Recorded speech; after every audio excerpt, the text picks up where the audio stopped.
Pickaxe. 5, 4, 3, 2, Michelle. Hi, everybody. Welcome to episode 963 of the Video Game Outsiders podcast. I'm one of your hosts, Michelle Madison. Now, we're not live, John.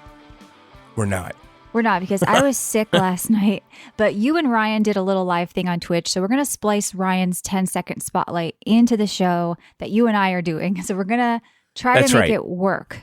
And I'm going to try to get through Brian the show. and I thought you would appreciate this. Okay. We discussed the Call of Duty news together. Oh, good. I'm glad you got that out of the way and I don't have to hear about it. So, of course, the show is sponsored by Loaded.com, and we're giving away Beast of Reincarnation this month. So check out Loaded.com if you want to save money or just buy that game and get it cheaper, or to save money on all sorts of games at Loaded.com, formerly CD Keys. We just sent out those Gunner glasses. I saw a photo of them. They look great. Thanks. Oh, we got them already? Yeah, thanks for taking care of that, John. So if you want to come to the Video Game Outsiders Discord, we do giveaways, all sorts of fun stuff going on over there. And yeah, John, I think it's going to be a big show. I played a bunch of stuff and there's some good news. I just signed up for the Duskbloods test. Did you? I did. Okay. Fingers crossed, because you know how they're doing it weird. You have a period to sign up for the next week, and then they'll be selecting people. And then in August, there a couple of weird times are open to try out Duskbloods. So that's game. Okay, I'm curious though, because they're selecting people based on how you answer some questions, I'm assuming, looking for certain demographics. Sure. They wanted to know if you played Night Rain, which I did. Yes. Dark Souls and stuff. Well, we'll see. Elden Ring. And then the other question that I wasn't sure how to answer, because I knew it was going to affect me somehow, right, was wired or wireless. Because technically, I'm both. When I'm docked in my living room. You put both. I know. So I said wired. I figured less people would say wired. I said wired, but I'm wireless. I just clicked through. I didn't think they're going to be. I don't know. I was there at 7:05 a.m. because I was in bed sick, and I'm like, I'm signed up right away. Maybe it'll be first come, first serve. It isn't. But anyway, so hopefully you guys signed up for that. If not, make sure you do. You can do that through Nintendo's site or with FromSoft. And then let's talk about some stuff we played, but we have to get this out of the way, John. We are off next week live as well because there's going to be vacationing and stuff, but we may be doing a little beach walk bonus show out there. So if you want to get that or hear that, you can check us out at videogameoutsiders.com by hitting that red button, getting the 21-year back catalog, weekly bonus shows, and what else, John? What's your spiel about that? Yeah, that's right. Go to our website, videogameoutsiders.com. When you get there, there's a dripping red premium button. And click it, lick it, slam it, go to the next page, become a member of Club VGO. Once you're in, you unlock our entire back catalog of over 20 years, 21 this August. And you can listen to all that stuff on your favorite player. It could be, Spotify, Apple Music, Google, whatever. And also you get our bonus shows that we do every single week. We're doing, a couple episodes a week. And if you want that stuff, or 1 to 2 episodes, you got to become a member at videogameoutsiders.com. That's right. And hopefully there'll be one this week, unless I get super sick again. Then I'll do something alone when I can.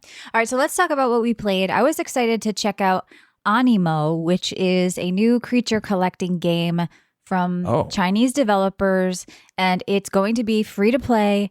And I didn't know what to make of it because I was seeing all these screenshots and all these creators trying it. So I applied for the creator program and got in. You can also apply just to get in the closed beta, by the way. But if you have any sort of podcast or YouTube channel or whatever, I recommend applying through the creator program because I think you get a later version. So I was very curious because I don't like Pokemon, but you guys know I really liked Pal World. And Pal World to me was less about the creatures and more about just the battling and the live action fights and the boss fighting and the building and the survival crafting. Pal World's actually a really good game, less about evolution of your pets and all that stuff, right? Because that's never resonated much with me. I've never been a pet or a creature collector person. Sure. This is like a furry game. Is that what it is? This one, though, I think this one is going to get attention from more so the people who actually do like the aspect of creature collecting. So there's a dressing. Yeah, or dressing like a furry. I definitely saw a furry Sonic guy with flames. So there's a twine mechanic where you take on the form of your pets. You become the pet, and you play as creatures during live action combat. And people have been saying that they've been wanting that in Pokemon games for a long time. I guess maybe there were a couple of games that did do that, but people have been saying in a couple of the comments I've been reading, at least in the creator thing, this is great. This is what we've wanted in a lot of these creature collecting games. Let us play as these creatures. For me, I thought it was a bit weird. I actually liked playing as like the handler better. Right, the trainer. The trainer. You have a little talent tree. Well, you're an explorer in this game. You're being sent to different planets to find different creatures and catalog all the stuff there. It's actually a gorgeous, beautiful world that kind of reminds me of Infinity Nikki. It's got a little bit of a Greco-Roman thing going on, a lot of grassy fields and marble. I mean, it's gorgeous. I love the art style. It's very ethereal. It's just a very pretty world. Everyone's like a little anime guy or girl with like creatures. It's just cute. They want the animals to be cute and fluffy. They want the characters to all look cute and fluffy. Like everything is very pretty and soft. And I think it's going to be very pleasing to the eye to a lot of people. So you can choose to fight alongside them as yourself, live action, or like I said, take on them. And then they have like an evolution, like they turn into like a beast when you level them up, and they keep getting different forms, stronger and stronger. And it's actually pretty cool and very impressive once again with these free-to-play Chinese games, the animations they pull off and all this shit. The cool thing is you can also select a pet that will auto come out when you swim, fly, climb, all that sort of stuff when you explore the world. So you set them as like you become them to do other things. Like I want to burn down this bush, or I want to dig up this chest. So I need a little guy to go under it and open up the chest. So there's the pets do stuff a little bit like Pokopia. Right. I feel like. I kind of like that. Like, how come you can't play as your Pokemon ever? I don't know. That's the number one thing people were saying was great. Like, I'm collecting all these pets, I'm leveling them up, I'm evolving them, but I never really can feel like them. I'm just giving them like a turn-based like order. In this game, you become them. You're doing all sorts of things. There's dungeons you go in with them, solving puzzles with them that are like based on elemental counters and all that shit. There's egg hatching, so you can actually kind of choose what's going on with the egg you find and how many like points you want to put into it if you want like a super rare. So it's going to be free. I don't know if it's going to be everywhere. I'm assuming it's going to be at least PlayStation, PC, and mobile, but I actually didn't check on that. There is a Steam page, but they have their own PC browser, I guess, if you're playing early. Right. But now, is this like real-time combat with these creatures? Yeah, it's action combat, and the combat's actually pretty cool. Like I said, I did enjoy playing more as the explorer than the pets because you have a little talent tree. You get a skateboard you can fly around on, John, which was cute. Yeah, it's like a hoverboard kind of.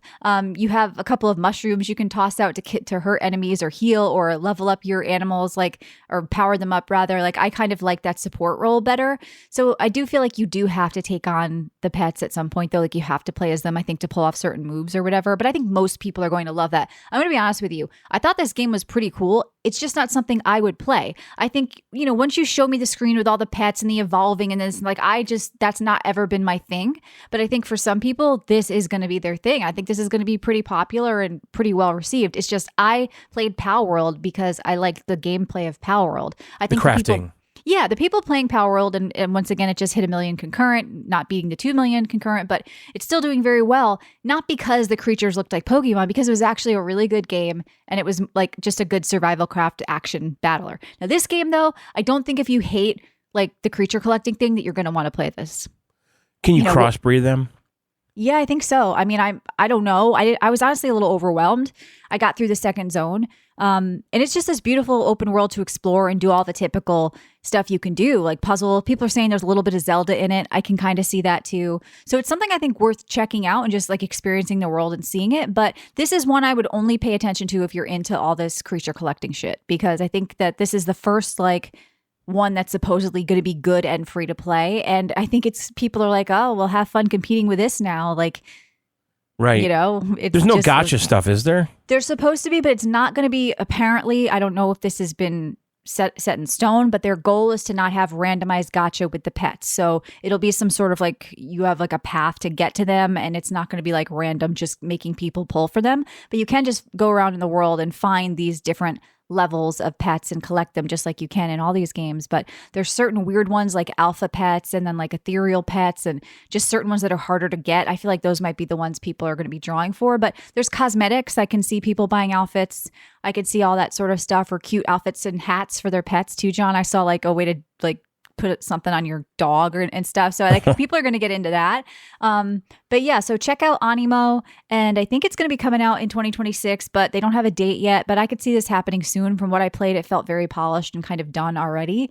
And I think. And should Nintendo be worried about all these things that are? Well, Nintendo should definitely be worried about Power World because it was $18 and sold like 50 million copies, and the last two Pokemon games only sold like 12 million copies and like 4 million copies. So, I mean. People, PC, Yeah, because it's going in more places, right? I mean, I looked at Switch 2 and I was thinking of that for like Duskbloods. There's only, I forget, like 20 million Switch 2s in the wild. So how many people are going to get to play Duskbloods? Like, it's not that many, and it's an exclusive game. And people are like, well, it's partially owned by Sony. Why isn't it coming to PlayStation? Why isn't it on PC? Maybe it will in a year or something. But I don't know. So yeah, check out Aniimo. That was kind of fun, but just not something I think I would play. And then I did play a preview build of a game that comes out in a week called Forsaken Realms: Varen's Call. Now, this is a third-person action fantasy RPG, very old school. It's a small British team. It's got the Fable sense of humor a little bit. It's very, like I said, it's kind of charming. It's not perfect. I gave them feedback. I said, guys, you need to add ultra wide. You need to also have a talent tree. You can't just do text based. You need to have a character panel with like a UI to show, because like you're gearing your character or you're leveling up and all it is text. Like you can't really tell what you're wearing or what's going on. Interesting. So hopefully they iron that out before the 27th when it comes out, or at least in patch 1.0. But yeah, it's pretty cool outside of like the UI and the missing some PC features like ultra wide. But it's one to watch for me, if not in early access on the 27th, but for 1.0. Like if this team actually keeps up with this and polishes it, this is going to be like one of those fun 360 era, in a good way, like RPGs that I feel like we don't get as many of anymore. Right. It looks great, honestly. Yeah. I love the style. The artwork. Yeah, so keep an eye on this when it comes out on the 27th. They've been patching, they've been communicating with people, they've been taking feedback. So I'm very hopeful about Forsaken Realms. I think people are really going to enjoy it, like I said, who kind of played like the older Fables and things like that don't mind that things aren't like, I don't know, it's not the cookie cutterness, that some RPGs have fallen into. Like every time you're playing a Ubisoft game, the format you're going to go through. It's not that at all. It's like charming in a way where you're on an adventure. But like I said, I gave them feedback. I was like, you need to change a few things. I hope they work on that. But it's one to watch. So check out Forsaken Realms: Varen's Call. I don't think they're going to have a talent tree in 5 days. Just a hunch. Well, all they got to do is add, all they have to do is add maybe it's not in the build. All they have to do is add a panel with art. Right. They have a talent tree. What do you mean it's done. text-based, the talent tree? It's just you click things in a menu? It just says plus fireball. Or it says plus ice shot. I see. It's just text. Now, maybe there's art to go along with that. I think they could do it in 7 days. You guys have some icons. 5 days. But yes. 5 days, whatever. I gave them the feedback a week ago, okay? Whatever. If they have art they're for hard at work. I'm sure they are. If they have art for Fireball, all they have to do is put it on something. So when you have a +1 on it. It's not, like I'm saying, they have art and assets already, but you have to give people some visual cues for your character panel, for your leveling up. It was all text. I'm hoping that was placeholder. But like I said, one to watch. A lot of cool stuff about it. Combat felt pretty cool. I took down a few bosses. And check out Forsaken Realms: Varen's Call. And then I want to talk about DragonSword Awakening. I did talk about the demo last week, but the embargo has lifted. It comes out today in a couple of hours. I can finally talk about it. I've put in over 40 hours in DragonSword Awakening. This is from the team who did Dragon Nest, the MMO, and there was a lot of heart and soul of Dragon Nest in this game. Now, I've beat the campaign. I did a lot of the bonds. I'm only level 60 of 80. There are hundreds of hours more of gameplay in this game just to get from 60 to 80 and grinding raids and all that stuff. So if you don't remember last week when I talked about it, it is basically a single player MMO that was supposed to be gacha, but something happened and they decided to make it a premium $30 game upon release with no pay to win or anything like that. So for $30, you are getting, how these gacha games are never ending. You can play them forever. That's the intent. There's so much content. That's what you're getting for $30. And I can say that firsthand after playing. It's got the fun action tag team combat, but a lot of also elements of Zelda, Crimson Desert, light on the puzzles, adventuring MMO-ness through raids and dungeons, building your team, nonstop fun. So the graphics, the animations, the general style, over the top pretty, from a Korean team, like I said, who did Dragon Nest, which I remember playing back in the day, and I keep seeing that coming up for the people who have been playing early, saying it's got the soul of that in there. I loved the crafting of the gear and making gear sets. Going out to hunt certain monsters and dragons reminded me of Monster Hunter. So it's got a lot of stuff going on here, and I don't like gachas. I don't like generally these tag team combat games, but there is something about DragonSword that really hit me. So check it out in a couple of hours. I hope it does well. I hope people just don't review bomb it and go, oh, Genshin clone, because it doesn't play like it. It's not pay to win. Right. So we'll see what happens. Combat looks really fun. I'm watching a video. Yeah. So there's no gotcha anything. There's no currencies and it crazy has the shit? currencies, but you get them through playing. You get them through doing quests. You get them through doing dungeons. Now, they could have removed all of them, but look, WoW had a million currencies and stuff too. So if you played MMOs, you're probably familiar with all that. But I definitely think to some people, it could be a little overwhelming because you're getting the same menus and currencies you would in a free-to-play gacha, but it's just not, because everything you can get, except for maybe some cosmetics, can all be achieved through just grinding the game in a good way.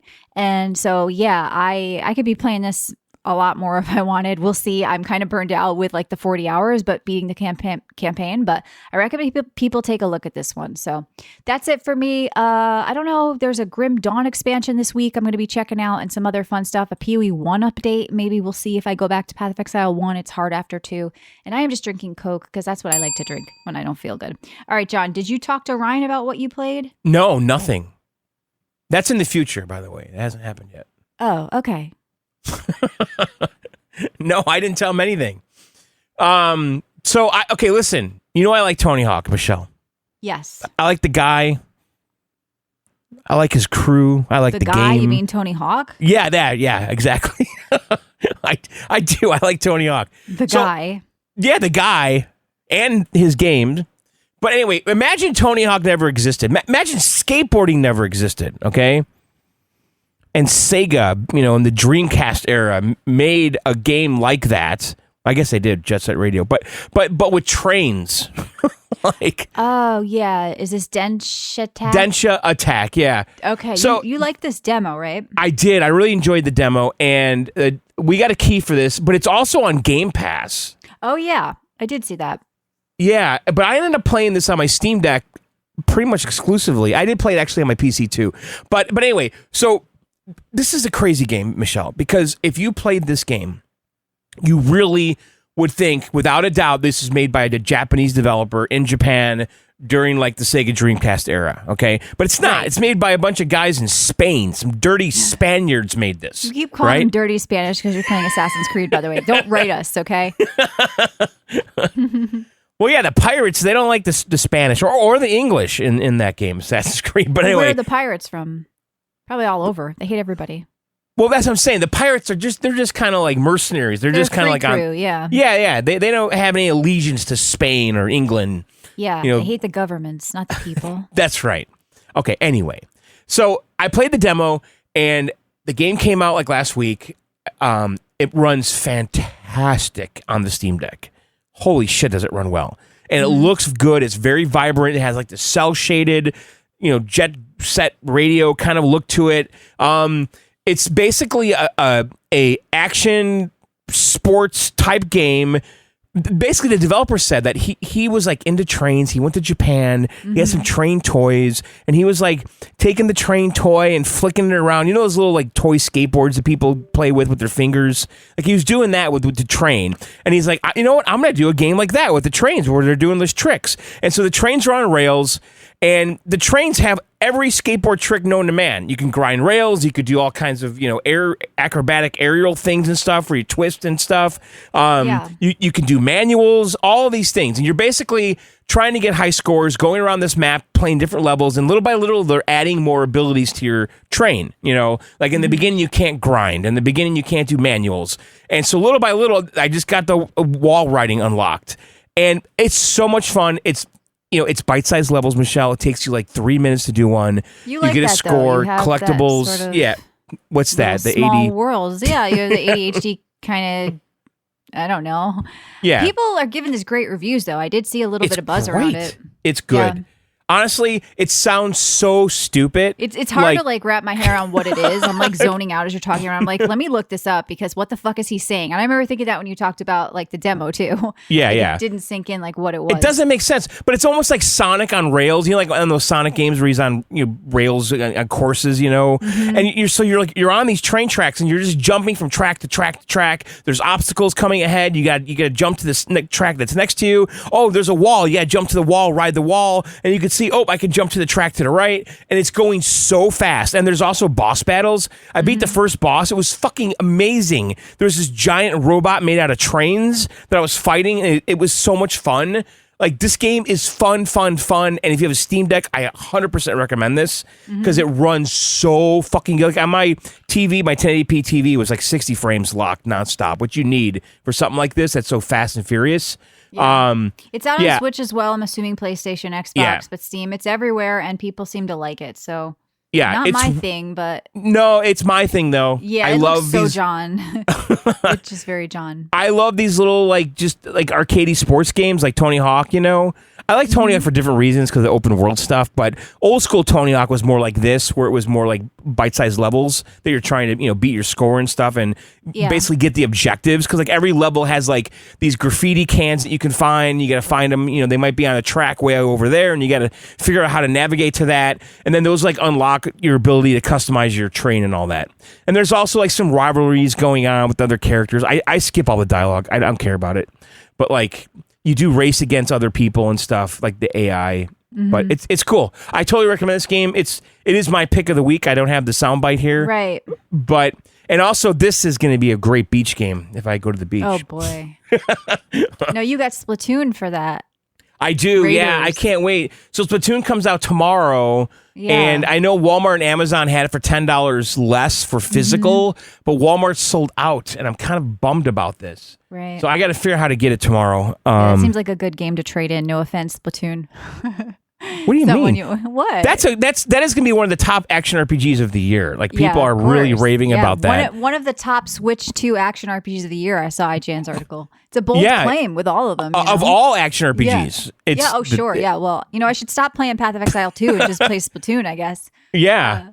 But they're saying it's like one of the best Splatoon single player games yet, single player campaigns. Yeah, so out of 2, it's doing well. No, what do you mean 2? 4? There's 4. There's 4 now. But like, some of the reviews are shitty though because they gave it like bad marks because it didn't have turf wars and some of the multiplayer aspects. Right. Like it was more focused on this. Not a complete game. Yeah. This RPG campaign. So whatever.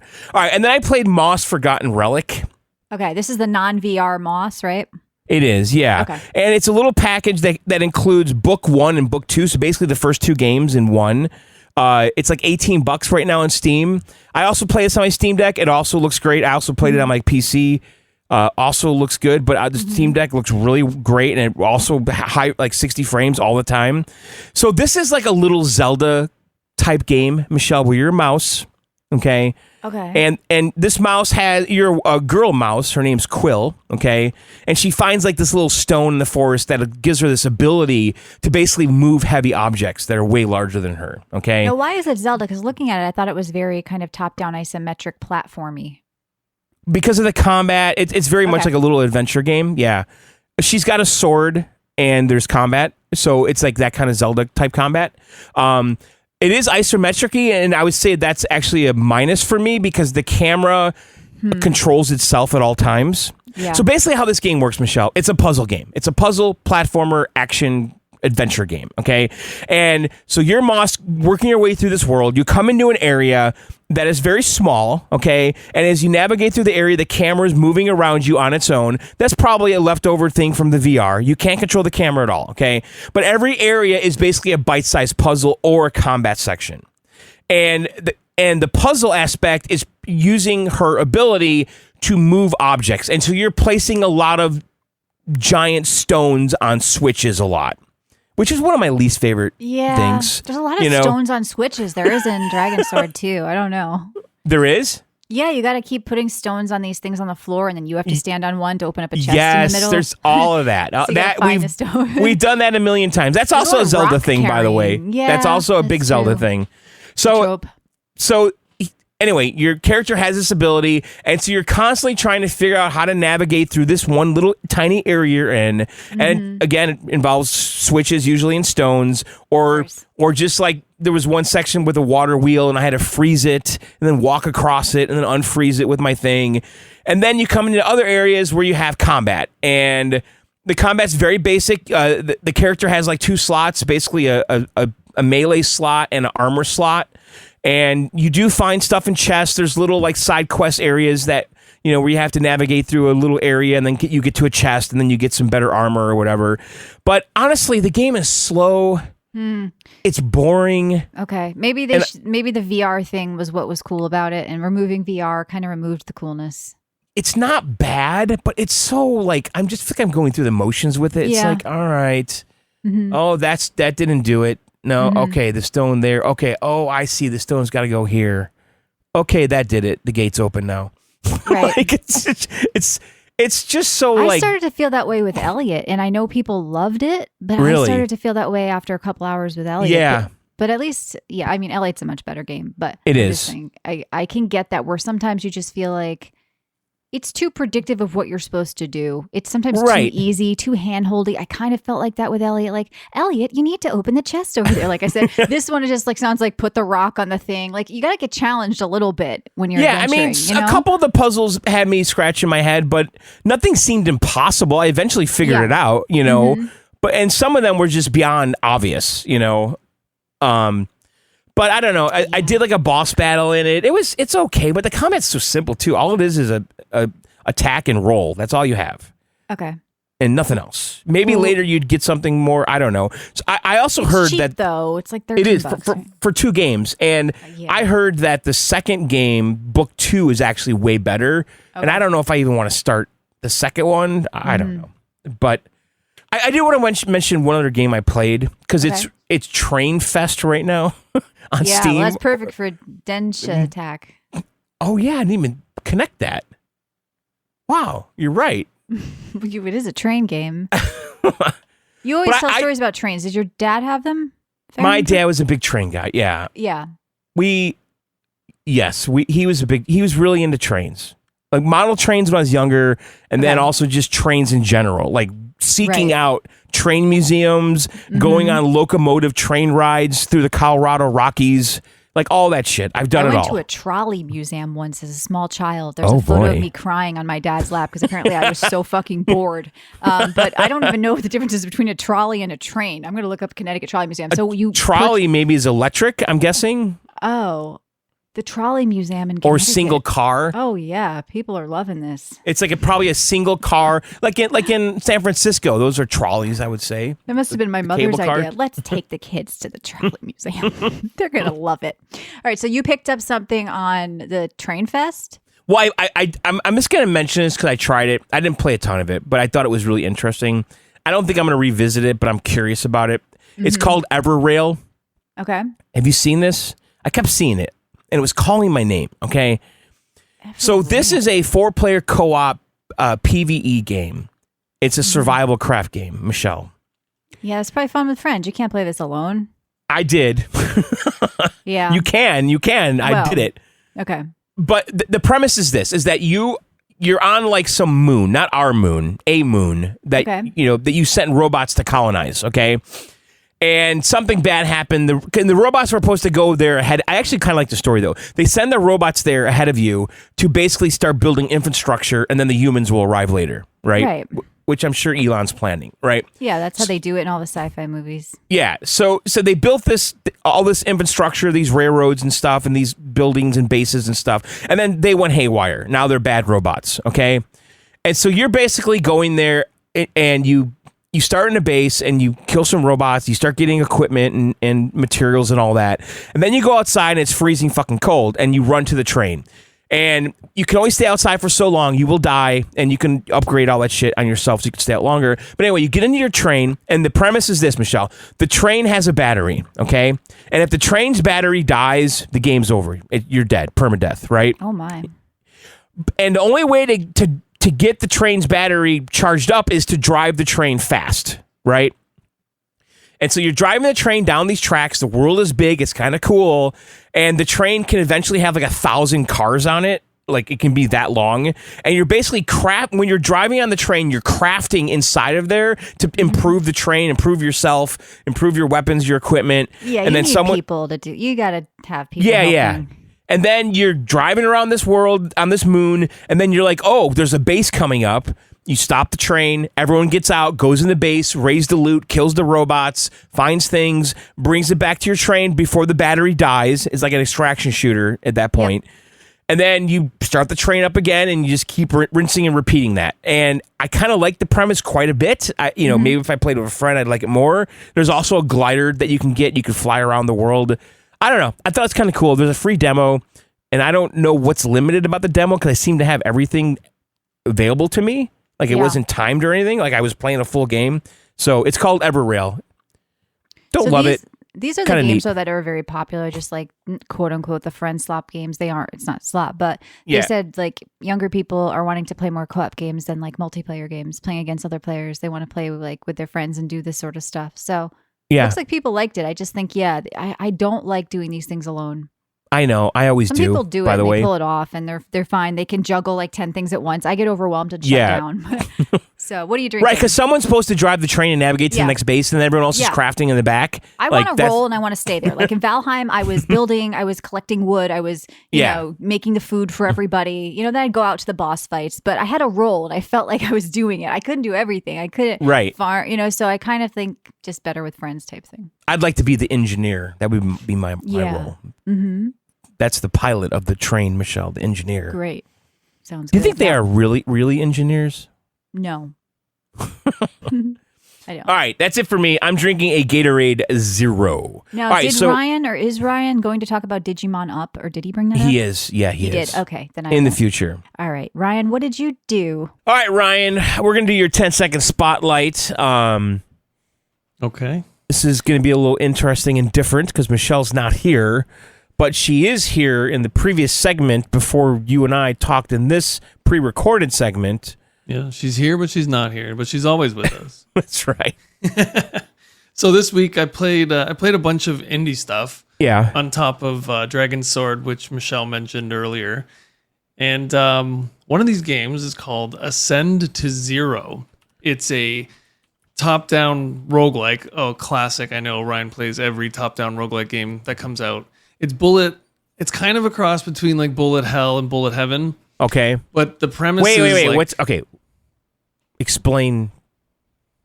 So Heaven you're and top Hell. down, you got these little, they look like little Minecraft characters, but they're like really tiny on your screen. Yeah. And you're in this futuristic world. But what is it? I honestly don't know. What is the difference between Heaven and Hell? Heaven is the enemies constantly surround you. In Hell. And you're the one spraying the bullets like crazy. And in Bullet Hell, they're coming at you with bullets and you're doing most of the dodging. So Vampire Survivors? Heaven. Okay. This game? You know what? I'll say mostly Bullet Hell. There's not really many situations like Survivors, but you do by chance have that going on here and there. Now, it takes place in like a cyberpunky futuristic world where you're going back in time and back and forth in time to basically save the world. And the whole game revolves around time. Your time limit going into each run, it's your traditional like roguelike run. You have the rooms, you have like an extended dungeon, say it's like 6 or 7 rooms, but it's all laid out. You can go to the very end right from the beginning, and each room is a different level. So say the first room's level 100, second room's 400, third room's 800. So you gain levels really, really quickly, and enemies drop XP comparable to what you need for that level. So if you're fighting an 800 as a level 400, you're going to get more XP. Okay. Now, the cool thing is you go into each run, and you start off at 60 seconds. That is your time limit, and it starts ticking down when time is ticking. You can pause time at any given moment. You can set up your attacks and then unleash them all at once, whether it's a boss or a mob or whatever. So it's got a pretty cool gimmick to it. And you'd think 60 seconds, like, how am I going to beat this run in 60 seconds? But with how much you're stopping time, like, you're spending more time in the time stopped zone than you are in, like, the real time zone, if you know what I mean? Yeah. But I got hooked, man. I played this, like, 6 hours straight the one night. It was super addicting. So it's got everything. Like, when you go back to the central hub in, like, the cyberpunk world, you got, I think, 6 or 7 characters to choose from. You can upgrade each of them to 6 levels. You got weapons that you're extracting from each run. And then there's a ton of passive stuff and like meta progression that you're upgrading. There's a little story going on with all the characters in the hub, like NPCs and stuff. But Man, they did a really good job. The Now, is music this like a twin excellent. stick shooter kind of thing, or what is it? How does the combat work? Yeah, I'd consider it a twin stick shooter. There's a lot of melee builds and stuff too, but it's mainly twin stick and like really explosive. You play this on like Steam Deck? fast pace. Yep, 100%. Runs amazing on the Steam Deck.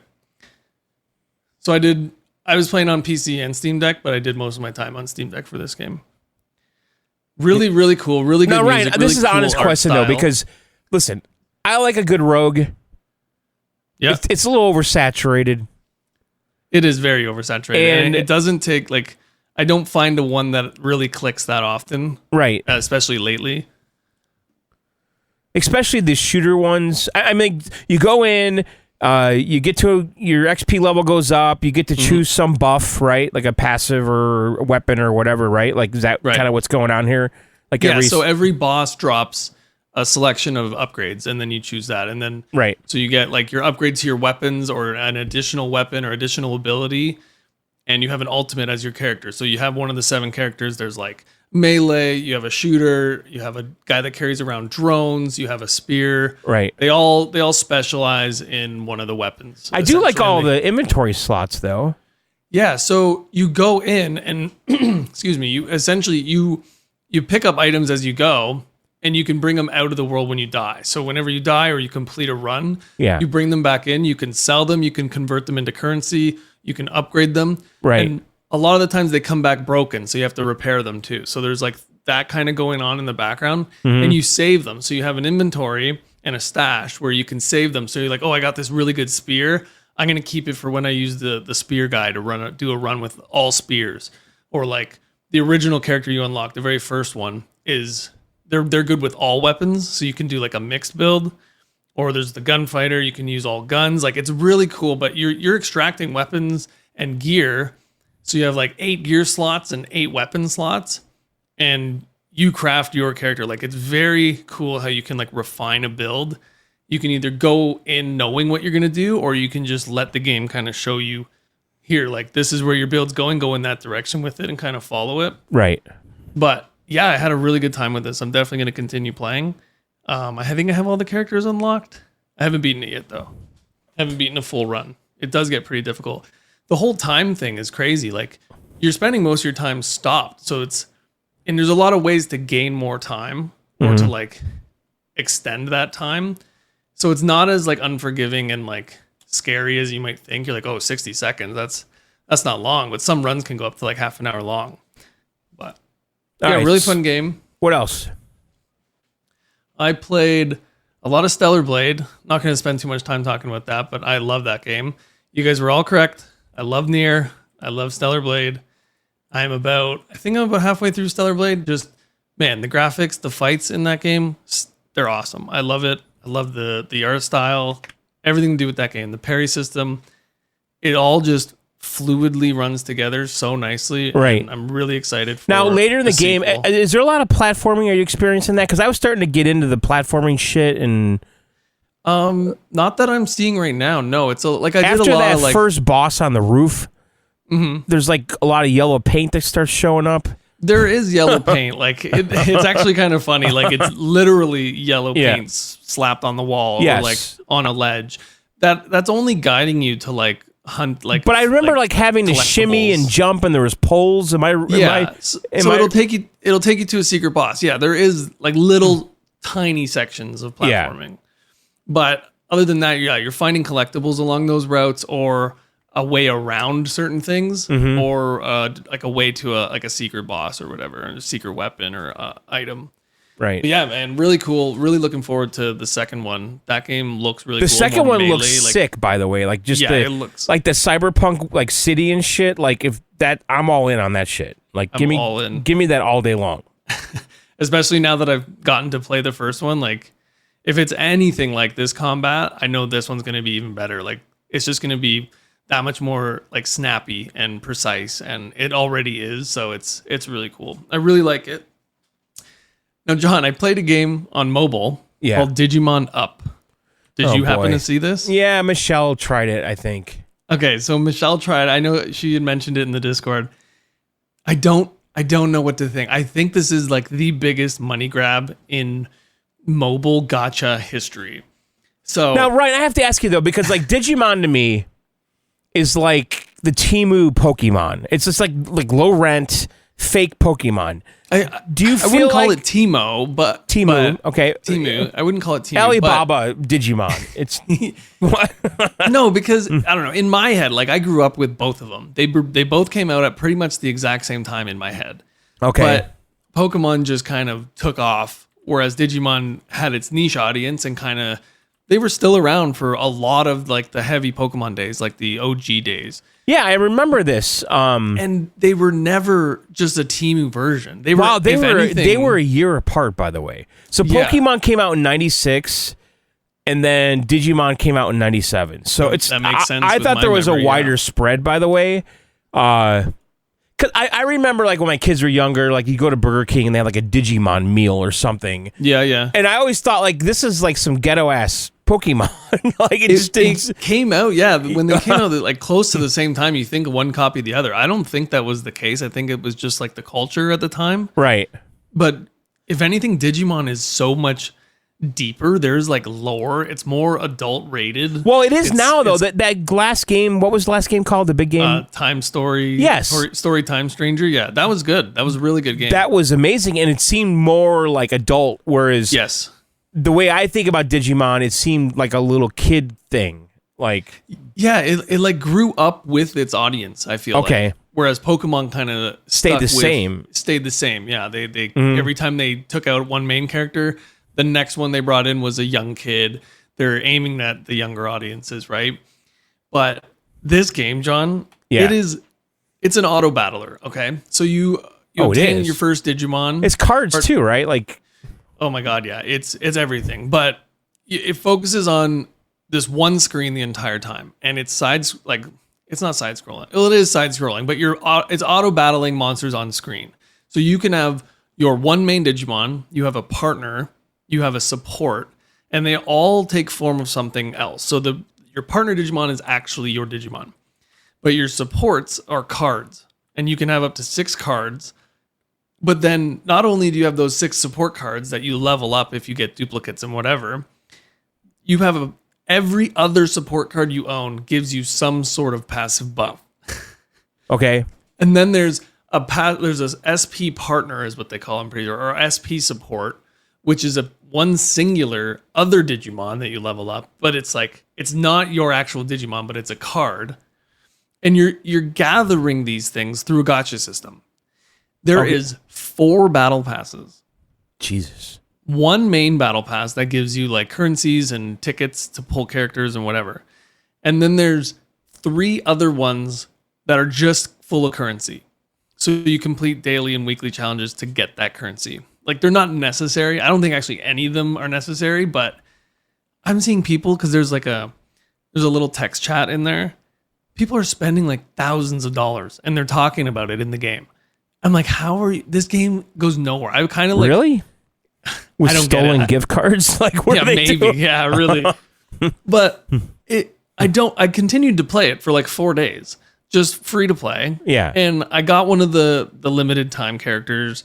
I got the limited time support since there's 5 banners. Now you can called choose it to you pull called from. it an auto battler, but you basically make your hand your deck, right? And then Yeah, you and just say push a button, and then it uses those cards to do the battle. Is that how it Yeah, happens? you don't even pull. You don't even press to attack. It just attacks for you. You based set up on the your cards Digimon. that you have, right? Yeah, and like for your partner Digimon, you can set either attack, defense, or the other one's. It's the one that I'm using. It's like healer, I guess you could call it.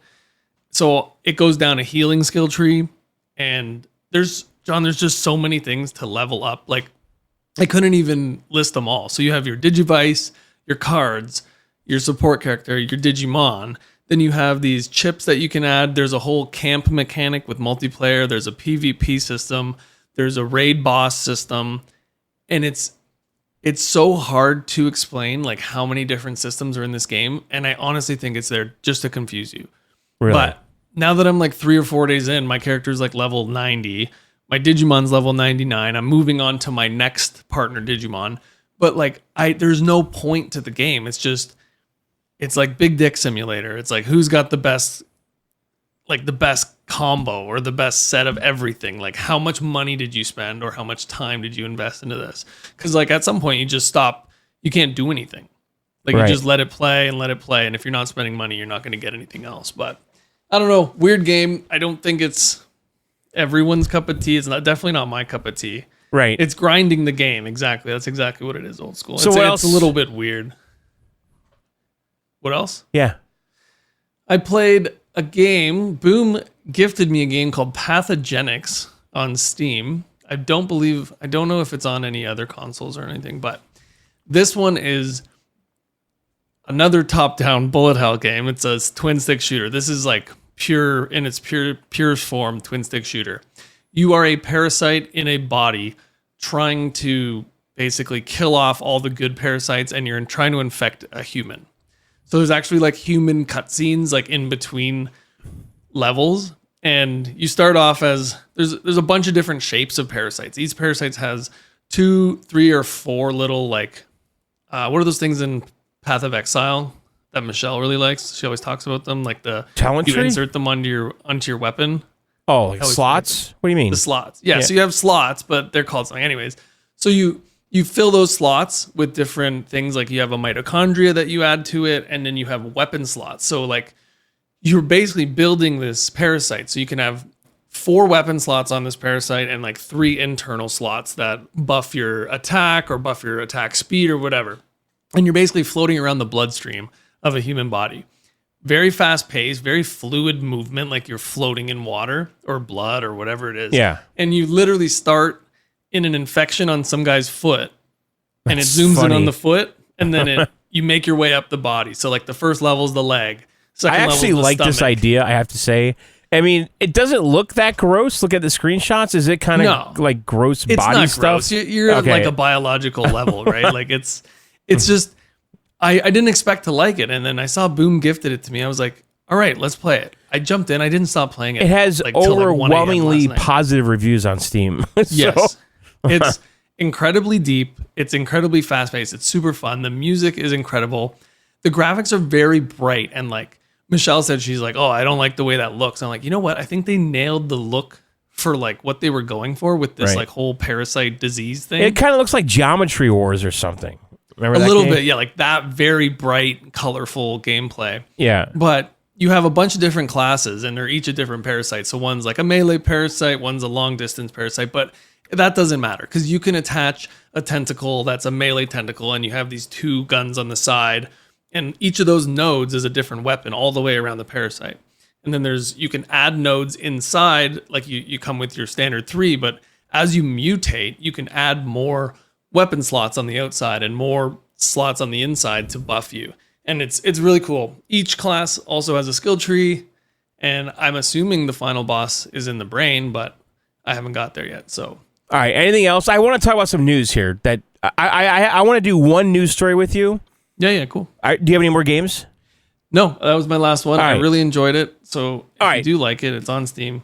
So Ryan, let's talk about Call of Duty Call of Duty. because I got a bone to pick with them. Michelle and I will do the news after this, but let's Okay. do this news story together because this is a bro story, the beta and all that. The bro story. Okay. So about this beta, John, I got one bone to pick with it. The final zombies map. So you're looking at it conclusion- differently than me. So No, but I only because I Why? am excited for the beta. Yeah. Because the conclusion zombies map, the big finale, like the story's concluding, it's the final map. And usually we have a day or two to like hunt the quest, and the community comes together and whatever. This map is destined to come out the day before the beta. oh. They are going to outshine this final release with a But that freaking map beta. you'll be able to play after the beta though, so who cares? Absolutely, but the community, like a lot of the zombies players are also multiplayer players. So like they obviously want to try the beta, Right. But every time a map launches, as soon as it launches until it gets completed, everybody's kind of zoned in on that. Right. And it's going to suck having to choose or having to juggle both. Okay. I think it's pretty Well, lame of let's them to get into the details because I think you're going ahead here like a little bit. yeah. I don't know. It's an FU to the zombies community is what I'm saying. But Okay, yes, continue so- with your point. All right. The beta weekend is August 28th. Okay. you have to pre-order the game to play the beta. Open beta at all? Nope. Wow. 'Cause usually they do pre-order first and then open, right? Here, let me read this. Open beta dates. I read that for Xbox and console and maybe PC, you have to buy the game, but on the Switch, you don't. You can, of course. What? Is that of course Nintendo got them to do that for free? That's hilarious. Yeah. So, hang on. Let me just clarify some of this. Okay, so Call of Duty beta. Yeah, I got it here. Weekend 1 is early access, August 21st to 25th. All right, you don't need to play the. Okay, the beta. Okay, there's a pre-order early access, the 21st to 25. You need to pre-order it to get in on that. Okay. Yeah. Then there's an open beta, August 28th through the 1st. Yeah. Okay, this is free for all players and all platforms. Because I read earlier today, people were saying you had to buy the game. They were talking about the pre-order early access. Okay, right. So that's what it was. And Okay, of course they were upset about that. But that's how it always is. Okay, it's been like that for the past 10 years. Yeah, and looking at these dates, that actually doesn't conflict. If the Zombies map comes out on the 20th, then the open beta is until the 28th. I'm not pre-ordering. I don't think. Well, I don't know. Are you going to do it? Listen, I predict now. Okay, so I'm assuming this is Xbox everywhere, whatever. I just buy it once.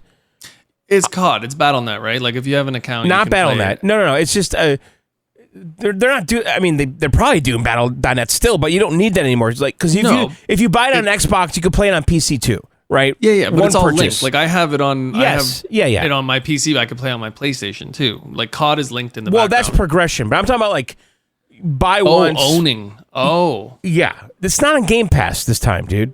So no, I know, but Yeah. so you're gonna buy it on Game Pass and you can play it on. No, I'm gonna buy it or on not Game Xbox, Pass, sorry, on play Xbox. everywhere. Xbox play everywhere. Okay. Mm-hmm. But you can only play on another Xbox or your PC, right? PC, yeah. Yeah.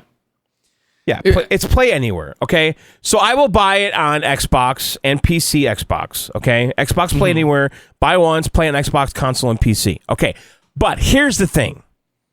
I gotta buy this on the Switch, dude. I have to. I know. I have to have this on the fucking Switch. I just do, okay? I have to see what it's like because now this is coming out in October, but the beta's in the summer. Like when I'm sitting on my deck outside in the summer, I can never really play. I can't play Call of Duty. I can't because no, not on a Steam Deck, not on like any other hardware. No, really, unless you're pulling out the PS5 or the Xbox. Right, out because of the anti-cheat stuff and all that. You can't play Call of Duty on a Steam Deck unless you boot it to Windows, which I've done. I've done that. Like one Thanksgiving, I'm at my parents' house. I put Windows on an SD card and I played Call of Duty that whole week on the Steam Deck on a small TV, and it was awful. It looked like dog shit, but it was still doable, okay? But now it's on the Switch too, and I'm really curious what the fuck that's going to look like because I know I'm with you. Like, I'm not even a controller player, John, and I'm not. very I hate. tempted. Well, Yeah. that's funny you say that because I can't do controller anymore with Call of Duty.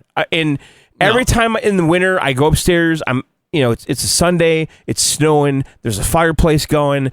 It's cozy as shit. I want to be up there in the leather couch.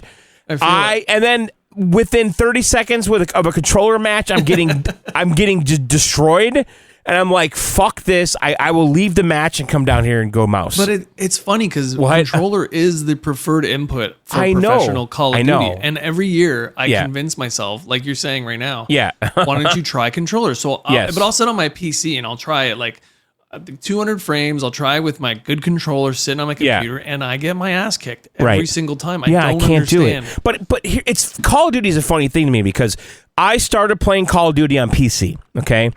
I started playing Medal of Honor, and then it turned into Call of Duty when those guys started Infinity Ward, and I was playing that on PC. And then somewhere around when the first Xbox got Call of Duty, and Xbox Live was a really good thing with voice chat and all that, that's when I switched to controller. And then that was probably Black Ops or Modern Warfare, one of those two. No, it was World War II. World at War. Yeah. World at War, yeah. Well, it was World at War and then the World War II one, which is like Call of Duty 2 or something or whatever. Yep, I think so, yeah. Call of Duty, the first Call of Duty, like, that was all PC. I don't even think it was on a console when I had it. It came out like a year later or late. I remember On it came out console? after. Yeah, it did come out, but Yeah. not right away. Yeah. And then at some point, and then the thing is, I tried going back to PC with Call of Duty, like maybe, I don't know, 7-8 years ago, like with, what was that one with the wall running in Infinite Warfare or whatever? With the wall. That was way back. Yeah. That was like, So I tried going back to PC around Infinite Warfare, and the problem was there was no players online because it wasn't cross-play. oh, right? yes. That was Black Ops 3. You couldn't get Well, any it was lobbies. Infinite Warfare. Yeah. It was Infinite Warfare. Like, I'm pretty sure. Well, anyways, yeah. If it was wall running, that was Black Ops, but I don't think Infinite Warfare had wall running, did it? Yeah, I don't believe so.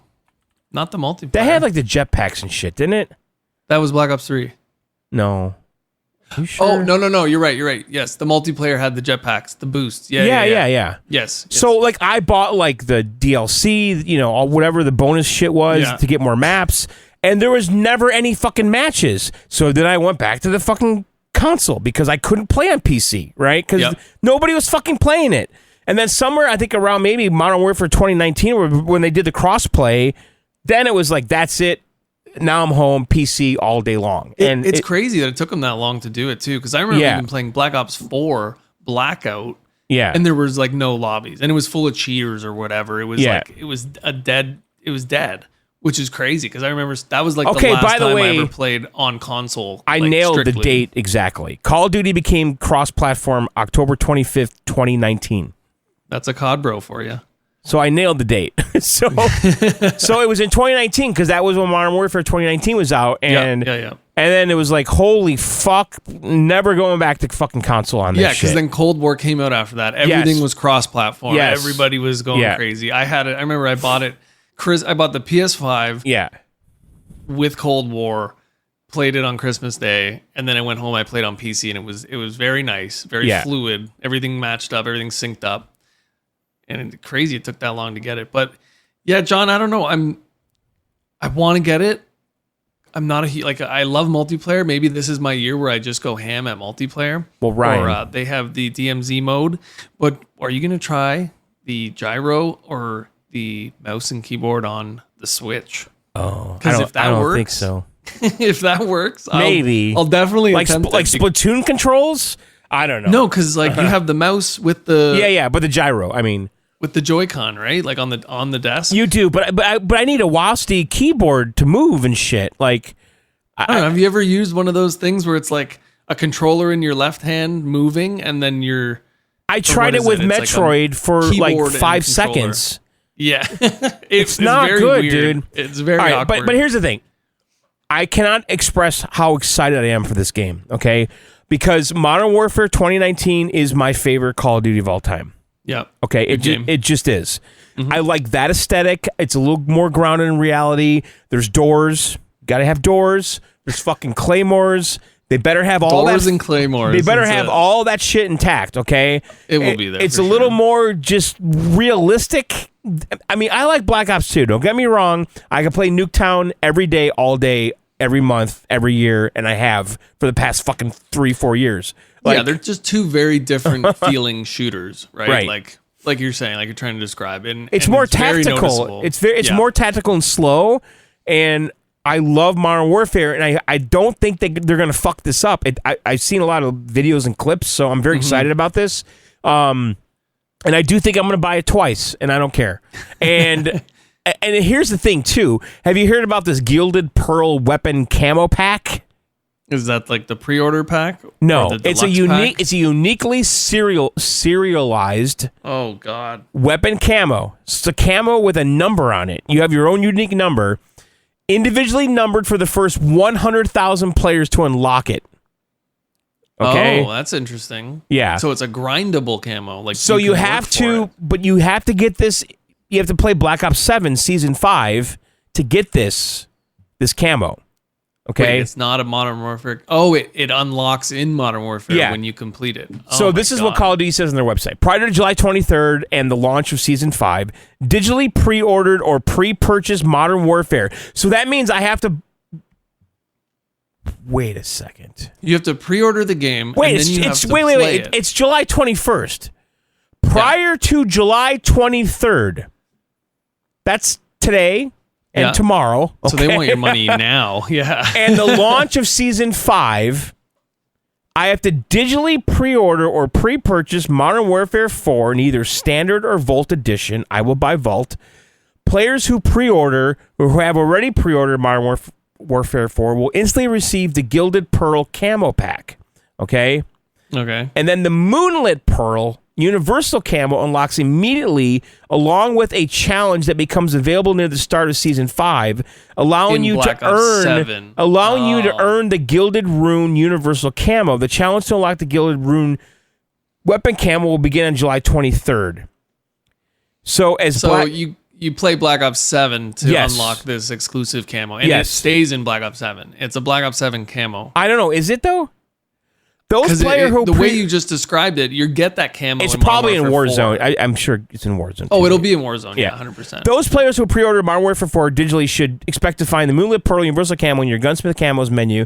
Okay, so you're going to get a camo for free automatically, Yeah, like in if Modern you Warfare pre-order. 4. But then Yes. if you want the better one, this challenge is separate with the following stipulations. You are here to earn a second camo, the Gilded Rune. You need the first 100,000 players to complete the challenge will receive a special version of the camo that has a unique serial number on it between 1 and 100,000 engraved into the surface of the camo, okay? The faster you... Which game is it for? Well, I think it's Black Ops 7. The faster you complete the challenge, the lower your serial number is. Oh, man. Why? Okay, I understand. It's a cool concept. Yes. But why would it be in Black Ops 7? Give me that in Modern Warfare 4. The player who completes the challenge after all 100,000 serialized camo variants, players who complete will still unlock the standard camo, but without the serial number. Yeah, okay, that makes sense. It's cool, but if it stays in Black Ops 7, okay, you outside ready? of You ready Warzone, for this? You ready for the challenges? You're gonna like this. Okay, go for it. Okay, the challenge is as follows. You need to earn 5,000 skulls in Black Ops 7 by eliminating enemies across endgame, multiplayer, zombies, and or Warzone. Yeah, so it's any mode. Yeah, you can play in any Yep. game mode. That's how they've been doing that, which is nice. Every weekly challenge, you can do it in any of the game modes. So I do like that. So if you defeat an enemy, you will get 5 skulls, okay? So you need to kill 1,000 people to get this. Or it's probably 5,000 zombies because I think one skull is yes. one zombie. Okay. Yeah, so like that. So in endgame you get 5 skulls per elimination. In multiplayer you get 10 per elimination, and in zombies you get 1. So you have to makes kill sense. 5,000 zombies. Which is only like 2 to 3 rounds tops. You think so? Yeah, but those rounds are an hour or 2 long, right? A couple hours long. The So. only time I really played zombies is when I wanted to grind. Mm-hmm. You know? XP, the one game it was like the real fast way to get XP. So Yeah. I can imagine that. Now, Okay, now Ryan, here's your answer. Are the camos also available in Modern Warfare 4? Yes. Okay, then that's cool. That's a cool incentive to not only play Black Ops 7, to pre-order Modern Warfare 4 and get that in both games. That's cool. I think that's a cool little twist. Yeah, it's a desperate attempt at getting people to hop on the game, Right. but it's a cool challenge for the community because like you see it every year when Modern Warfare comes out. Everybody's trying to be the first person to unlock the mastery camo in multiplayer, right? And now that multiplayer is the main focus of Modern Warfare 4, everybody's gonna be playing multiplayer this year, and that's a cool little thing to have. Yeah, 100,000 can you people, imagine it's being not the a guy lot. with the number 1 camo? Like Yeah, seriously, the that's first crazy. guy to get it. I wonder if Sell we'll ever your find account? out who that is, right? Or if what Right. if it's a hacker, John? Right. What if it's a hacker? I guarantee you, right to zombies. That's how you do this. Yeah, you think? It's Well, only one. Wait. It's only one challenge. 5,000. You need 5,000 skulls. That's it. Yep. Oh, 100% straight to zombies. You can get that done in one round if you wanted to. Yeah. Because the later the rounds goes, you can turn on Because- Rampage Inducer that speeds up the round pace. Yeah. And you're going to be killing zombies like faster than... If you go Yeah. into Warzone, you're getting 30 skulls per player elimination. Dude, you'll be there your whole fucking life trying to get 5,000. Yeah, that's still... What? How many kills is that? That's like 200 kills. No, more than that. No, that's more than that. Yeah. That's 100 would be 3,000. So it's 150, 170, Yeah. 100. So you need to kill 170 people in Warzone, dude? No fucking way, dude. No way. Like, I'm lucky to get like 2-3 kills a game, honestly. Like, Yeah. what? And double that for multiplayer. So that's still a good chunk of time. Zombies are going to be easy. Yeah. That's a cakewalk. So yeah, like if that's only one challenge, this camo is going to be unlocked in the first few hours. People are going to have the number one or a serialized camo in the first few hours, guaranteed. So I need to make a crazy. decision right now. Do I pre-order this game right now? Yeah, you got 2 days. Oh, God. I think I'm going to pass on the pre-order this year. Oh, fuck. I can't. I gotta. For those who don't know, we're in the process of trying to move house. So every dollar counts right now. So Right. pre-ordering an $80 to $100 game is crazy. Yeah, well, I was looking at the pre-order shit. So, but how much does Vault Edition even cost? $100? On its own, it's 40 Canadian, so it's like $30. So, and that gives you the first battle pass, a bunch of tier skips, a bunch of like you get like a collection of cosmetics to start with. I always do it. And then my friend Matt Yeah, I McCarthy's mad at usually me. do it. He's like, because I've got better guns than he does right out of the gate. He's like, It how is do you? nice. He's like, It is how do you nice have that to- fucking sniper rifle already? Well, I got a blueprint. Like, Yeah, it is nice to get like certain attachments early and certain weapons before like level 40 or whatever it is. All right, so it's $100. Yeah. And so the Vault Edition, I have the little chart here. Let me look at it before we go. All right, so the Vault Edition, okay, so the Standard Edition, you get the full game, you get early access to the open beta, and you get the Hunter Killer Operator skin. And then the Vault Edition gives you all of that, plus Hostile Alliance Operator Pack, Special Forces Operator Pack, Signature Weapon Collection. There you go. No, it's not pay to win candy. It's just It's you not- literally get a couple attachments and a few different guns. What you get blueprints is what it is. Yeah, you get the blueprint, which automatically unlocks. So say you unlock a sniper rifle at level 40. You get that gun available to you at level 1. It doesn't really change much because there are basic created classes that are already created for Right. you. It doesn't really, it's not that big of an advantage because you're going to be level 50 in the first day anyways if you're playing Call of Duty. Right. Like, Yeah, you're getting access to some of the weapons sooner. That's it. That's really it. yeah, I've been pre-ordering every year since I can remember. I don't know. if Well, I'm gonna last do it 2 this years, with Game Pass, I haven't touched it.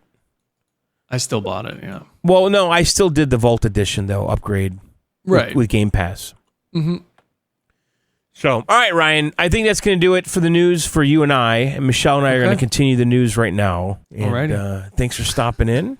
No problem. All right, there you have it, Michelle. That was Ryan's 10 That was second so spotlight. interesting. I'm sorry I missed it. I'm just Did you kidding. love the Call of Duty stuff? Oh, it was great. You know, I like to let you guys have your time on that game. You know what? I'm glad I wasn't a part of it. Now, I have to add to this because after Ryan and I recorded that, Yeah. because Michelle, the season 5 for Black Ops 6, is it 7 or 6? My God, why can't I remember? Whatever. The next season 5 for Black Ops starts like on Thursday, okay? Okay.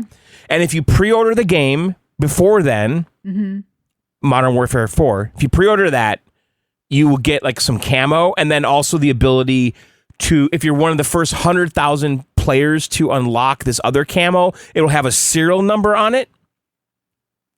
Do you like Okay. this idea? So if you're the first one to complete the challenge, you have serial number 1 on your camo. Yeah. Why not?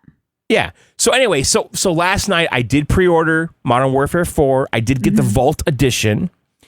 It cost me $90 because Microsoft now has a loyalty program for Call of Duty. And if you purchase the game before, they give you 10% off. So I saved $10. Silly. You think it's silly? Well, speaking of Microsoft and Game Pass, because COD is no longer Yeah. a part of it, let's just go through this news that we've been collecting. I'll try to get through it all, but it's a lot. I mean, one of the first things I saw last week was people wondering why Tony Hawk's Pro Skater 1 and 2 were removed from the list of upcoming Game Pass games. They gave no explanation. The rumor is it's because of Music.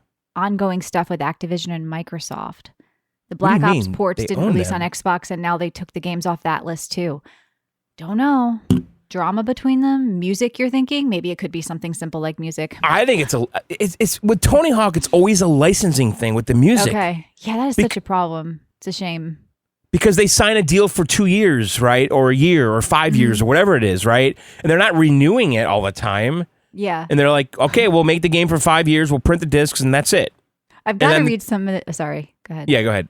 I was just going to say, we're not going to go through all the physical stuff again, but I've got to read some of the stuff the GameStop CEO has been saying. First of all, they launched GameStop Uber Eats. I know, I saw GameStop is that. now on Uber Eats, allowing you to buy your games and get them delivered within hours. But in the same breath, the GameStop CEO, what? Should I do that with Splatoon? Yeah, you should, and have them bring you pizza. In the same week, the GameStop CEO said physical games are irrelevant to the company revenue. They used to be, but they're not anymore. They're only like a 10% of their sales. So I guess they're selling Funko Pops and that makes no shirts. sense at all. I'm sorry. That's a blatant lie. I mean, he's pretty bold to come out and say that. Okay, I go the GameStop by me. If I go in there, it is probably, I would say, 80% physical games. But the profit margin they're making on each one is not a lot of profit. They're probably making $30 profit on that 10-cent t-shirt they got from China. Maybe it's I understand, not the majority of their profits or the games. They probably only make $1 on each game. But the place is literally a pawn shop. I know. People come in there. I'm not going to argue with the CEO who knows with more a pile than I of do, games. They give them like $3. If it's worth 10, they'll give them 5. Yeah. And then they sell it for 20. Like that's where the margin is, I would imagine. Yeah. And there's been a little bit of the cooling going on with the conversation on physical games, but people are still going. What's interesting, though, is Matt Piscatella, who I know some of his methods have been debatable in the past, especially with the Xbox gamers survey he did. But he says that 2 PlayStation video games sold more than 10K physical copies of units in the U.S. during the week ending in July. 7 have sold more than 100,000 year to date. So he said that physical really isn't a big deal losing it because there are only 7 games that have sold more than 100,000 copies. Right. So, you know what? The data just doesn't back up the cries online, I guess. Some people have been saying, yeah, duh. And other people have been still going, boycott Sony, no disc, no buy. And they always have channels. So that's still going on out there. And I don't see it letting up. I saw a developer. The name is escaping me right now. Maybe I can find it quick. But he said, you guys killed physical. Sony didn't, because you stopped buying them. Yeah. The market decided. That's kind of what I was saying. You know, like I get that it's passion for some people, but the market kind of already decided this, or they wouldn't have been able to do it to begin with. Also going along with like this kind of thing, the other news with the layoffs and the fact that people were saying id Software was gutted and there won't be another Doom or whatever. Hugo Martin does streams and he came out and said, that's just not true. The team is the same size it was when we made our 2016 game, which some say was our best game. We're not shutting down. It wasn't gutted. You know, Jason Schreier with his YouTube videos have been going, it was a bloodbath. They were gutted. Everybody's gone. There's not going to be a Doom. It's like, you know, I'm hearing my sources say, well, you know, the guy who works there is like, look, our team is the same size when we made a great game. Everything's fine. We lost some people, but, you know, so a lot of this stuff is just being blown out of proportion for, you know, the news cycle that has to keep going and has to be a new disaster when maybe it's not a disaster because they don't seem like it is over there at id. Right. Everything's drama and overblown. Yeah, like Halo Studios reportedly cancels big team battle multiplayer project. A brand new Halo multiplayer game has been scrapped. Do you think that's dumb? Like Halo is one of their big things, or do you think people are just over it? But isn't the Halo campaign thing coming out soon? Yeah, that comes out on the 28th. Should be Game Pass, right? But this was going to be a multiplayer game. Yeah, I understand. Well, they had that multiplayer launcher thing that like Matt Bradford always does with his Halo boys. Yeah, nobody wants launchers. And, you know, a former Xbox guy again came out and says there's no reason to buy an Xbox. There has to be a reason people should buy an Xbox. They need to commit to console exclusivity. We need to give players a clear reason to pick us. I mean, I think their reason was Game Pass. That's their reason to pick an Xbox, right? So I don't. Well, I don't know. If the Helix is truly a PC, we're in a totally different world here with consoles, right? And the rumor is, and no one can confirm this, everyone says it's bullshit, but that the Helix is going to have an optical drive. And I think if Microsoft was smart, they will do this.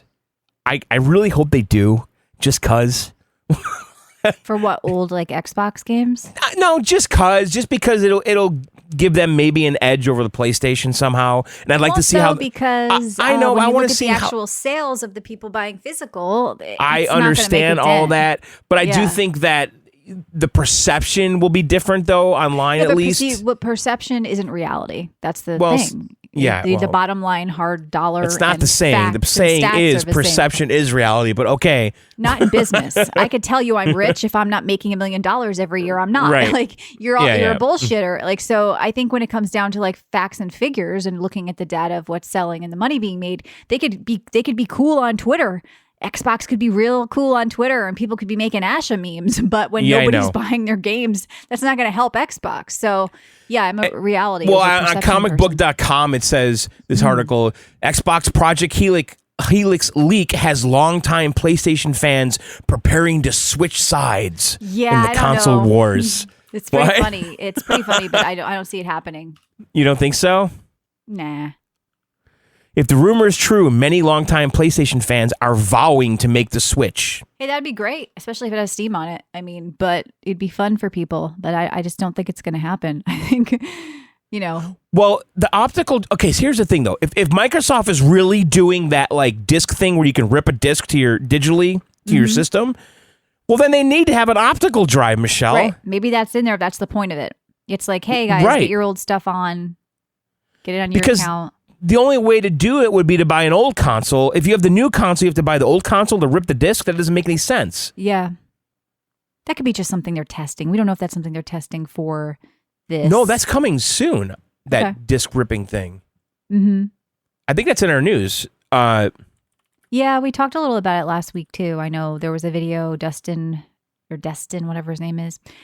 He talked about how it works and all that, and it sounded interesting. I just feel like, once again, I don't know how many people are going to want to do that. The people that have the physical disc probably want to keep it or resell it or something. They don't want to like get rid of it and render it useless.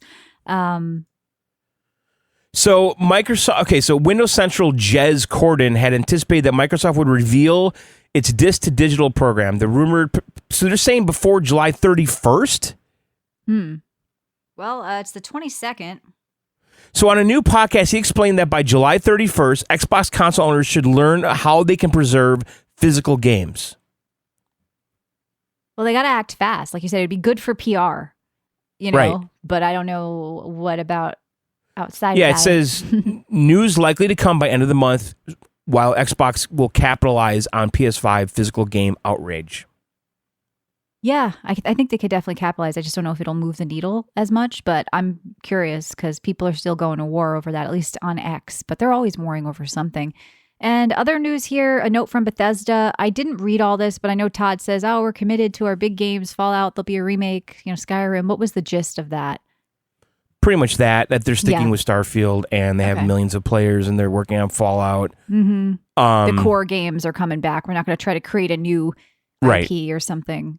Well, Starfield was. Yeah, it didn't go over perfect. They say they have 17 million players with 1 billion hours in that game. Great. Is that worth revisiting somehow?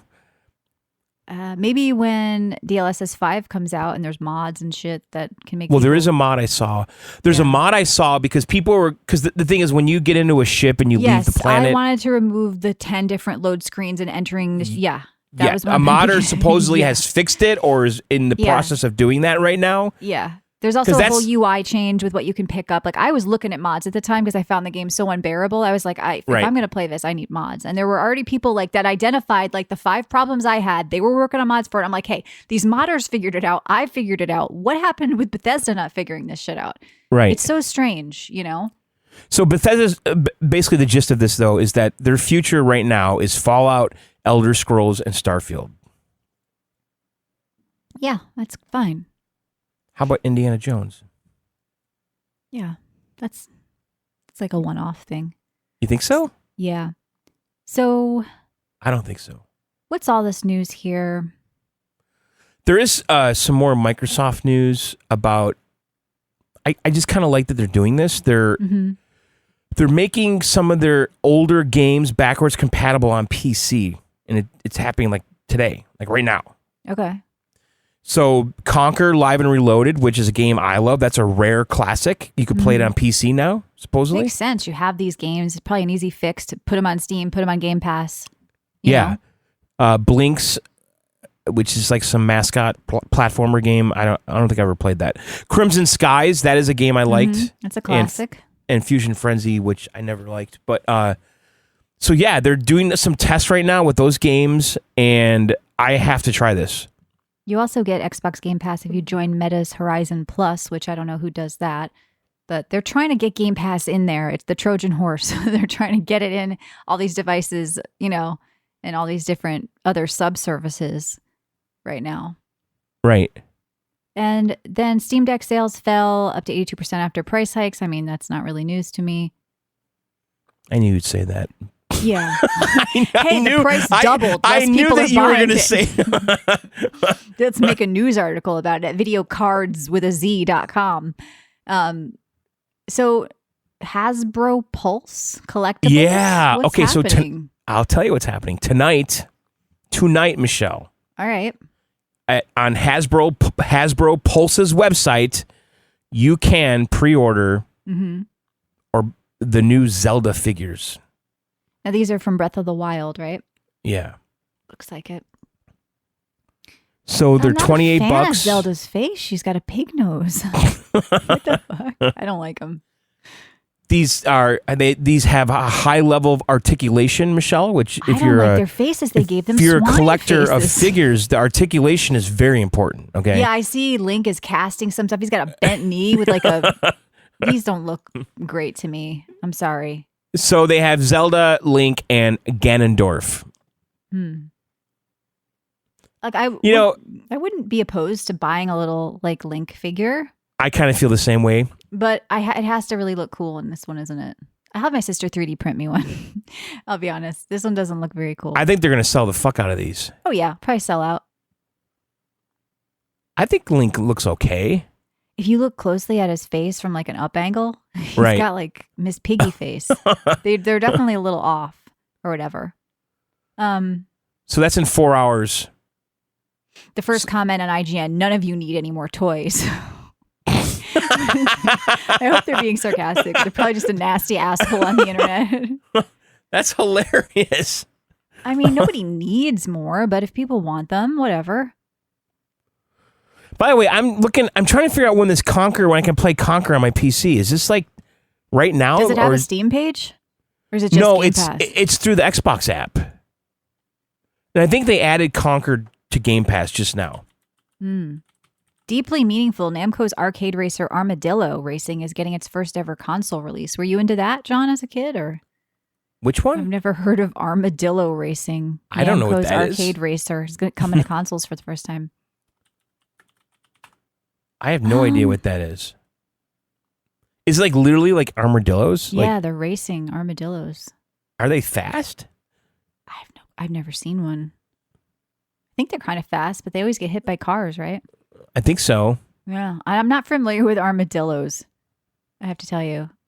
So yeah, Conquer's on Game Pass right now. Is I don't know. anybody going to care about that other than you? I just love rare platformers, and that was one I didn't play as much as like Banjo-Kazooie, but it was kind of a big deal at the time because he had like a potty mouth. Right, he was a little edgy. That's what I remember thinking about Sonic, because I was like, oh, he's so much cooler than Mario. This guy's a badass. I'm like, what? Sonic doesn't do anything. He waves his finger. You know, it was like edgy at the time.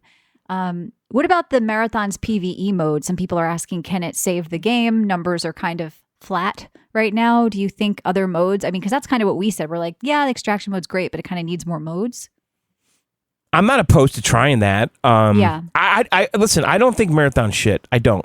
Right. But the people aren't playing it. That's all that matters, right? They're not. I didn't continue with it, but I had a lot of fun playing it on my PS5 and on my PC. And, and I was playing solo, and I kind of really enjoyed it. Like the gunplay felt really good to me. So I would do that. Now, what about this PlayStation controller patent? Are we sick of these? I mean, I'm always curious about what they're doing, but what is it? What is this? It has one? a screen on it. It's a modular controller.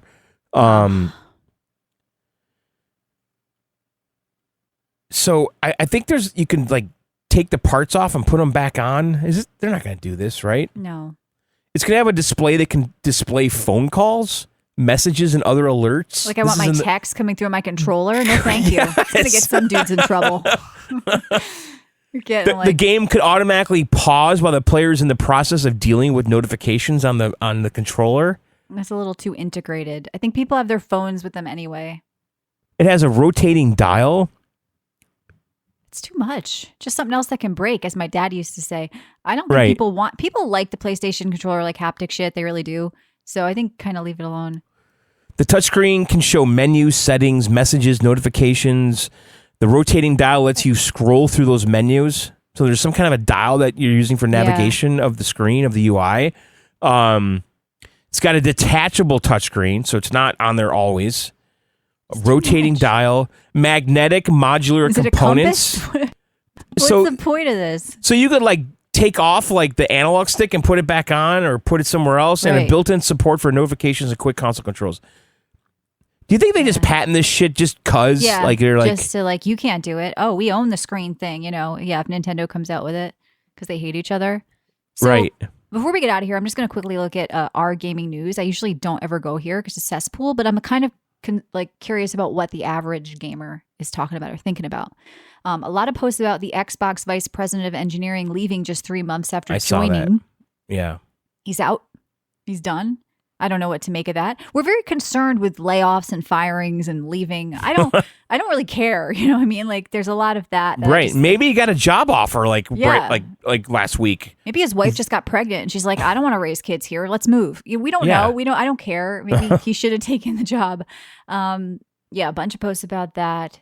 Nintendo, this is another thing, says it has no legal duty to pass on U.S. tariff refunds to customers. So they bitched, they got their money back, but they will not pass the money they got back. But let's talk about that. So here's the thing.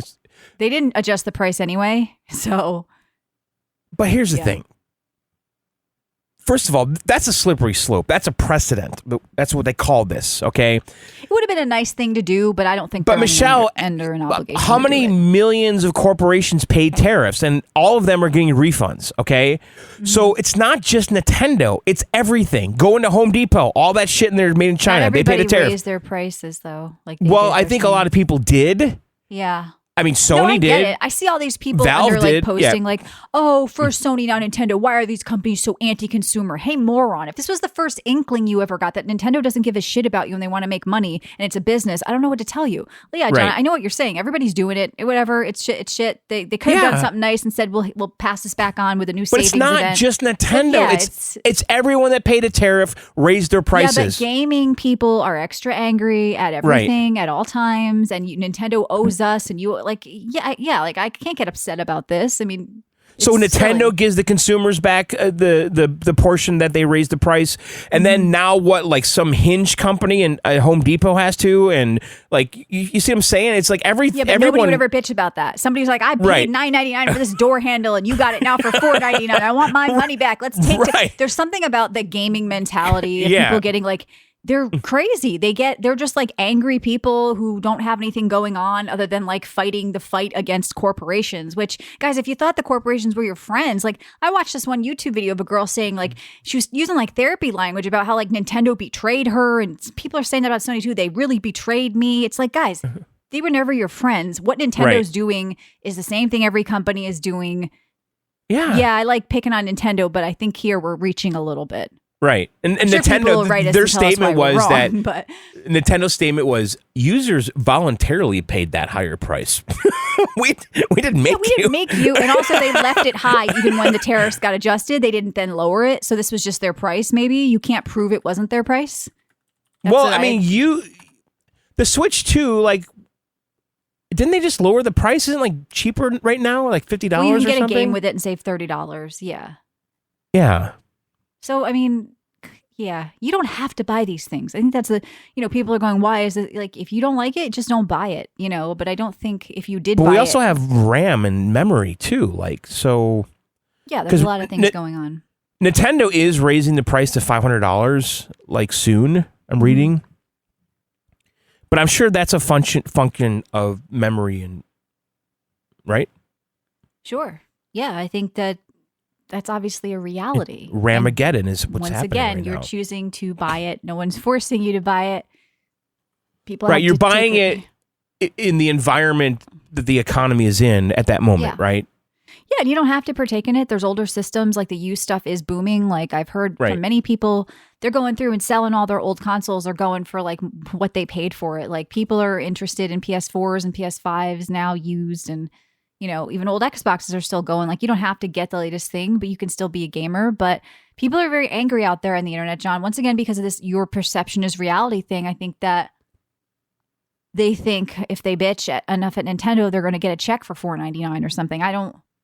Like how much, what are you going to even get? Right. Anyway. So Miyamoto, there's been a lot of Nintendo remakes lately. Oh, yeah, that's true. Star Fox 64. I just Zelda. played and I enjoyed it. The new Zelda, Ocarina of Time's coming.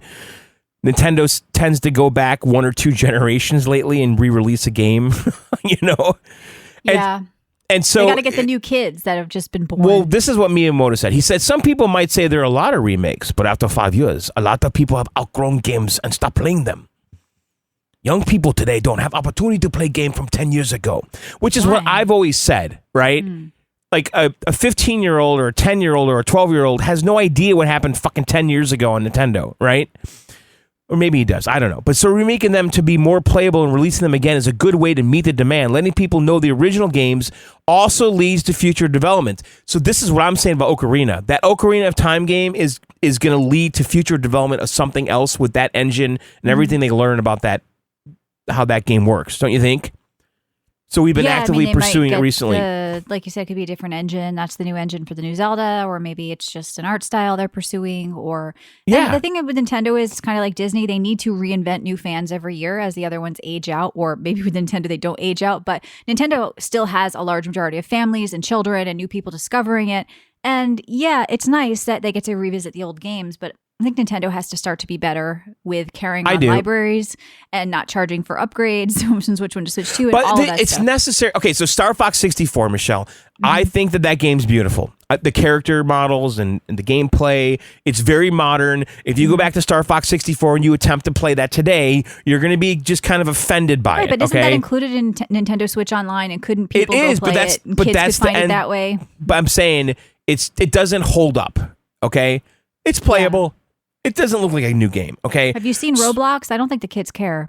I know. Well, it's fuzzy. But anyways, what he's saying too though is that this leads to future development. So the groundwork for a new Star Fox game is done. They got the engine, they got the character models, right?